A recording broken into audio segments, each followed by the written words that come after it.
Morning, everyone. House Democrats really have two missions in terms of our agenda on behalf of everyday Americans. One, it's to lift up the middle class, those who aspire to be part of the middle class, low-income families, working families all across the United States of America. We've taken some incredibly important steps in that regard, including most recently with the rollout of the child tax credit, which is going to be transformative in terms of the help and assistance that it will provide to tens of millions of American families to help make ends meet. Child tax credit has already made a difference based on the payments that have gone out to everyday Americans, which will help them pay for food and rent and housing and clothing and diapers and medicine and health care. Because the American people have said to us over the last several years that they are struggling. Prior to the pandemic, we know that approximately half of the American people reported that they could not afford a sudden, unexpected $400 expense. The child tax credit payments will make a big difference in that regard for everyday Americans. Our second mission, of course, is to defend our democracy from the increasing attacks and efforts at voter suppression that are occurring all across the land. And in that regard, we were honored to hear from several members of the Texas House delegation about their efforts to lift up democracy in the great state of Texas to prevent the voter suppression bills from ever seeing the light of day. And of course, they encouraged us here in the Capitol to do our part to make sure that voter protection and democracy reform measures like the For the People Act, H.R. 1, and the John Robert Lewis Voting Rights Empowerment Act, which will be H.R. 4, make it over the finish line. And we were pleased to hear from them, and we look forward to doing what we need to do to protect and defend our democracy. It's now my honor to yield to the Vice Chair of the House Democratic Caucus, Pete Aguilar. Thank you, Mr. Chairman. As you mentioned, one of the important topics that we discussed in there was the expanded child tax credit. And we know members were around the country over the past few weeks highlighting the fact that millions of hardworking families received that tax benefit last week. So members have been encouraged. As the chairman and I have done events in our districts, members have been encouraged to continue to talk about how we are lifting up everyday Americans with that child tax credit. I was also pleased to hear from Chair DeLauro earlier this morning as well. She highlighted the appropriations bills that we got out of committee, all 12 bills to strengthen our national security, to invest in cyber infrastructure, to invest in infrastructure, to invest in our communities. We look forward to those bills coming before us.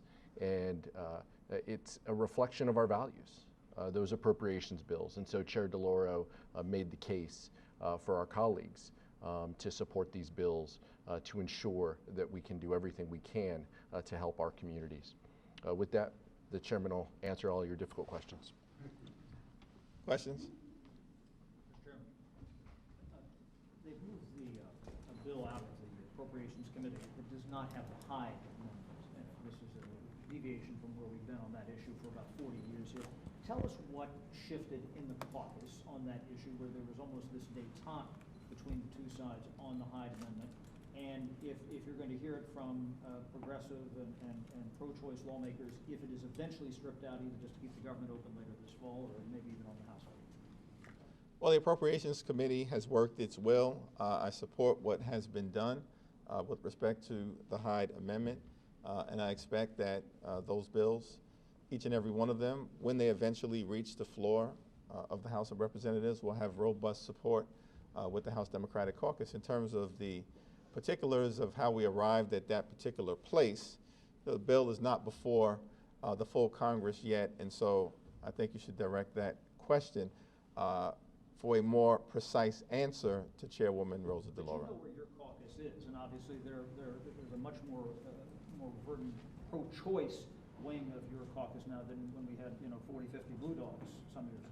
Reproductive freedom is under assault across the country. It's the right thing to do, in my view, to take the step that has been taken with respect to stripping out the Hyde Amendment. We'll see what happens on the floor of the House and eventually when we conference with the Senate. Asad, thanks. Want to hear your thoughts on the first hearing of the Select Committee to investigate January 6th, as well as thoughts on working with your Republican colleagues and what you hope to accomplish. Well, it's my hope, it's our hope, that the Select Committee, on which Vice Chair Aguilar sits, so I'll yield to him, will seek the truth, the whole truth, nothing but the truth, and discover for the American people and present in a clear, comprehensive, and compelling fashion what happened on January 6th, that fateful day, why it happened, and how do we prevent a violent insurrection and attack on the Capitol, the Congress, the Constitution, and the country from ever happening again. In terms of the workings of the committee, we have a resident expert here, Vice Chair Aguilar, and so I defer to him. Thanks, Mr. Chairman.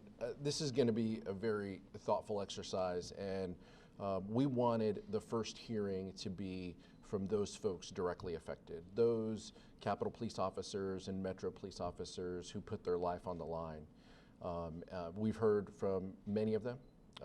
Many have shared their stories in the press as well. But in order to understand the gravity and to get to what the chairman mentioned, the truth, the whole truth, and nothing but the truth, we have to first start with their stories, and we have to hear from them on how they have been impacted. And so that's what the first hearing was about. That's what Chairman Thompson said would be our first hearing when we first had a member huddle.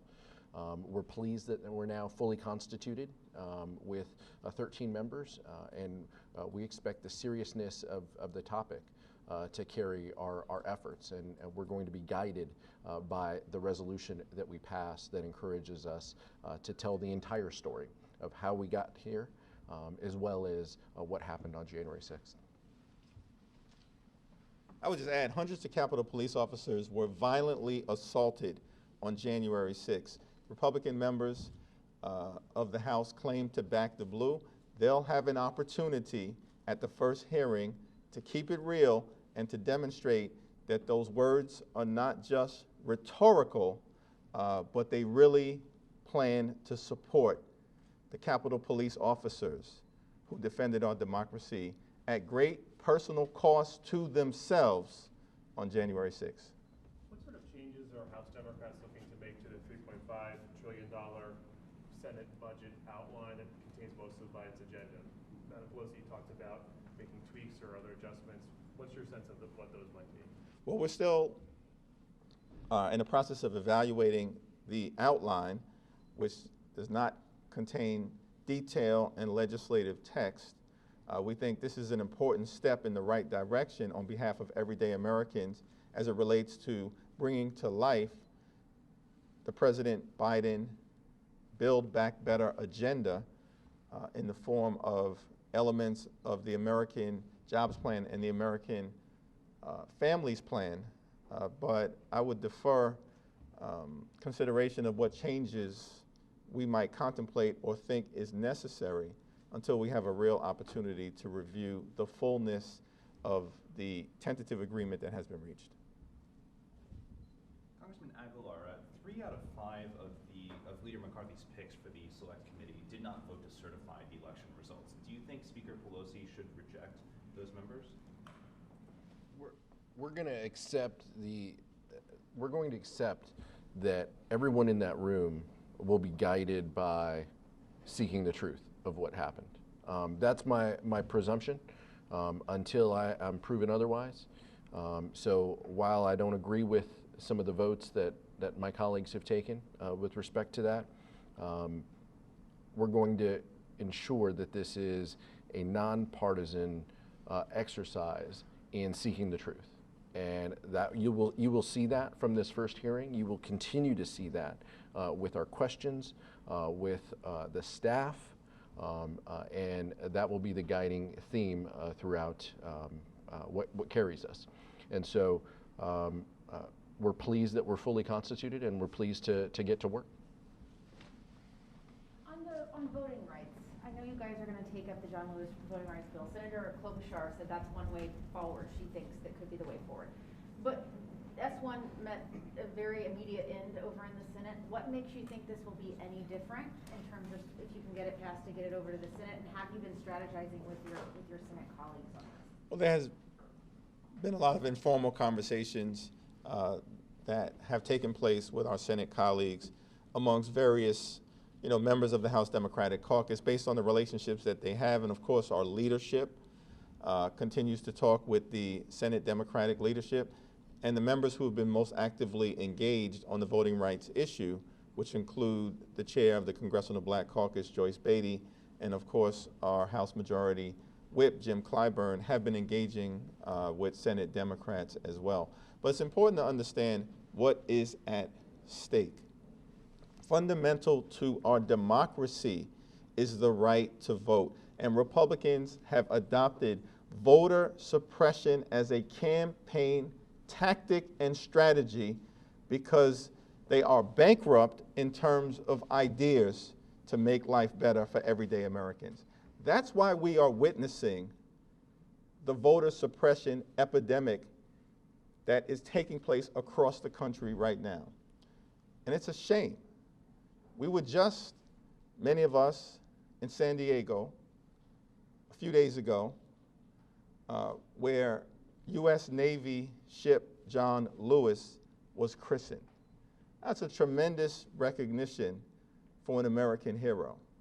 But John Lewis lost his life, almost, on the Edmund Pettus Bridge. Beaten, battered, bloodied, and bruised. Almost lost his life fighting for voting rights over 55 years ago. And why are we back in this place? And so yes, we're going to fight for voting rights with the fierce urgency of now. That is what the moment requires. And we will not give up. And we will prevail because we have no other option. Thank you, everyone.